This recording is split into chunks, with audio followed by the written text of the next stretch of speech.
কিরে ফুটো, কিরে ঢামড়া চুদা ওঠ রে, হাট মারা। আমার মারা দাদু মরে গেছি মারা, এইভাবে বেঁচে থেকে যায় নাকি মারা? আরে গুলমারি ওঠ মারা, মারা সেই থেকে আবার শুয়ে গেছে মালমূল খেয়ে। আমি সবাই মরা মরা পুরনো হয়ে গেল, আমরা বাড়ি যাচ্ছি, চোদ্দা মারা ঘুমিয়ে গেছে। কে রে মা? হ্যাঁ কে তুই?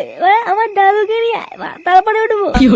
আরে ঢামনা, দাদু ক্লিয়ার হয়ে গেছে না, ওদের বাড়ি চলো, অনেক হয়েছে। কি বলছি মা, দাদু ক্লিয়ার?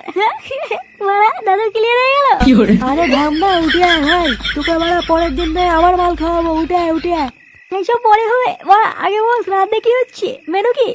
দেখেছি মা, এইসব মাথা দেখে নিয়ে কি বলতে হয় বলতো? মানে 2 ঘন্টা হয়নি এখনো বুড়ো মরেছে, আর চোদ্দা এখনই বলছে মেনু কি? হ্যাঁ কেন মা, ভুল কি বলেছি? হ্যাঁ মা, বুড়ো গেছি তো গেছি, তাই বলে কি শ্রাদ্ধ খাবো নাকি? হ্যাঁ যাই হোক বাড়া, বেশি কথা বলাবো না, হয় আমার দাদুকে নিয়ে, নাহলে ওরা বল মেনু কি হচ্ছে। ও বলতে না, এই মালটাকে তুলে নিয়ে চলো, নাহলে আজকে আর বাড়ি যাবে না।